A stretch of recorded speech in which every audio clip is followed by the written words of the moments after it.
committing arson, as you know, in this warehouse in London. But also they're doing things like tracking journalists and others. The Bulgarian ring that was rounded up and convicted in court this year was really a departure, I think, in the sense that they were using proxies, i.e. Bulgarian citizens, to monitor, surveil and target journalists and others who were involved in exposing precisely the sort of operations we're talking about. After all, it was Bellingcat, if you remember, that identified firmly the assassins that tried to kill Skripal in Salisbury. So I think we're seeing a new departure here, and I think we're seeing an aggressiveness which is representative of two things. One, that Russia considers itself at war, but I think particularly that Russia is focusing very much on the UK as the main target. What is next for the UK as it tries to combat Russian sabotage? Yesterday, the Foreign Office went into full anti-Kremlin mode, announcing the biggest ever set of sanctions on Russian agents, detailing all manner of cyber attacks and assassination attempts that these Russian spies had been carrying out.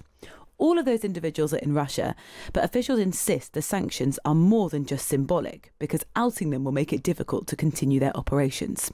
Chris Steele is the former head of the Russia desk at MI6 and joins us now. Chris, good morning.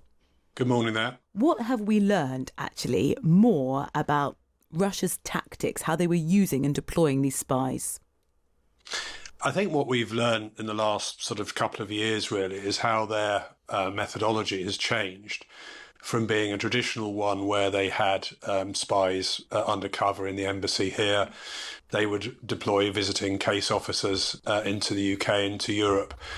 And what's happened, I think, is that they've moved away from that, and they're now using remote techniques to recruit and run agents and to get intelligence. And that's why I think this challenge is so difficult going forward. What we've heard about is assassination attempts, cyber hacking, sabotage, sanctions. Are they the best way forward to try and stop these individuals?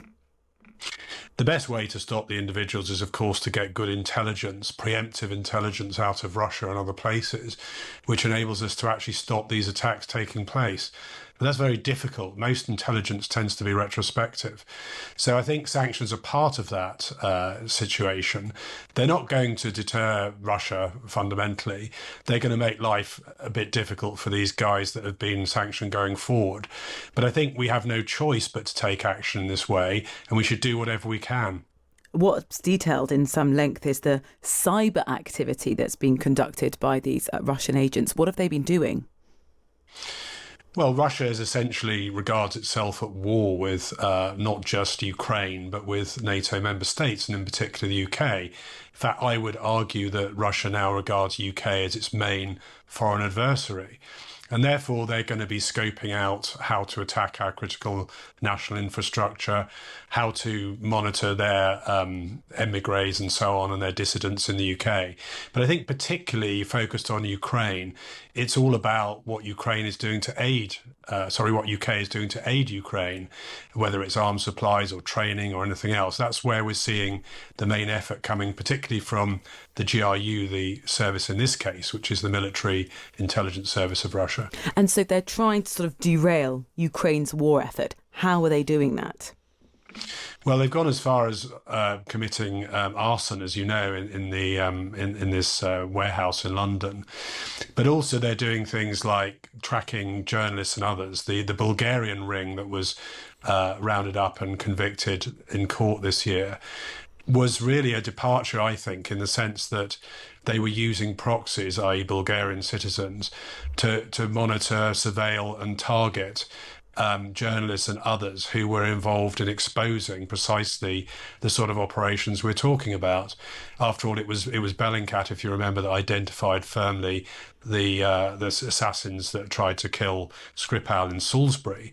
So I think we're seeing a new departure here, and I think we're seeing an aggressiveness which is representative of two things. One, that Russia considers itself at war, but I think particularly that Russia is focusing very much on the UK as the main target. Yeah, well, David Lammy says they're trying to destabilise Europe, undermine Ukraine's sovereignty and threaten the safety of British citizens. We've also learned a little bit more about what happened to Yulia Skripal, her phone had been targeted 5 years before she and her father were nearly killed in that Salisbury attack. I mean, presumably individuals like Yulia would know that they are at some degree of risk and have some precautions in place, knowing that Russia wants to target their digital footprint. Well, they certainly should do. I have to say I'm rather surprised that she was travelling back and forth to Russia after her father's resettlement here. I think there was an assumption that because he was part of a spy swap as opposed to a defection, that he was off limits, but clearly that wasn't the case. And I think there has been a degree of complacency surrounding that particular case, the Skripals. And I just hope in terms of others who are here from Russia, either defectors or dissidents, that the security around them has tightened up. How much does this sort of, new information being made public plus the sanctions actually hurt or undermine Russia's intelligence operations? Well, as I said, it's quite difficult to target remote operations, including recruitment of criminals and so on, to carry out these sort of operations. But I think it is important to expose this. And I think one of the purposes here, which we've seen increasingly actually since before the Russian invasion of Ukraine in 2022, is to sort of sensitize and educate the public about the nature of this threat. Because as I said, it's evolving into a more of a amorphous threat than before. And the public have to be very vigilant because we're now seeing what we call in the business kinetic operations, kinetic attacks, physical attacks, sabotage, arson, assassination, etc. And the public can play a very important role in identifying and alerting us to some of those things happening on our streets. What might that be? Well, if people notice suspicious activity, I mean, I think the Bulgarian spy ring, if you look at the guest house in Great Yarmouth or wherever it was absolutely bristling with all sorts of equipment. And of course, they have to buy the stuff. They have to buy the SIM cards and the phones and all the rest of it and the materials to carry out their operations. So I think it is a much more of a sort of diffuse threat, and one where, as I say, the public needs to understand what's going on here and react to it. Chris, the other big story of the week that the Times actually had a significant role in making public so we could talk about it, lifting that super injunction, was the data breach that risked so many lives in Afghanistan, up to 100,000 people implicated.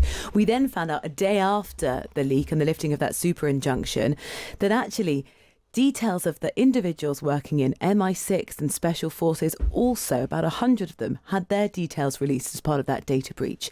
What was your reaction to that when you heard the news? Horror, frankly, although it isn't the first time it's happened. 25 years ago, my name appeared on a leak on the internet when I was still working in government. So it's not something that's unique, but it's a terrible indictment, I think, of the handling of the information, of the security of the information. And I think it's a real warning that significant damage can be done by accident as well as by betrayal. And I think that's where we've got to focus here. How much has it jeopardised our own security services or special forces? Well, if you're named in that way in a leak and it's available to all our enemies worldwide, obviously your career and your security is impacted. As I said, it happened to me 25 years ago, so I've been through it.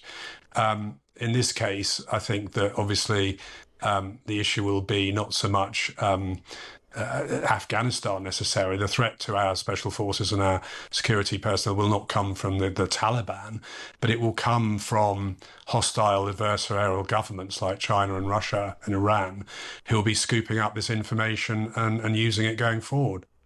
Chris, thank you very much. It's been brilliant to have you. Chris Steele, the former head of the Russia desk at MI6, thank you so much.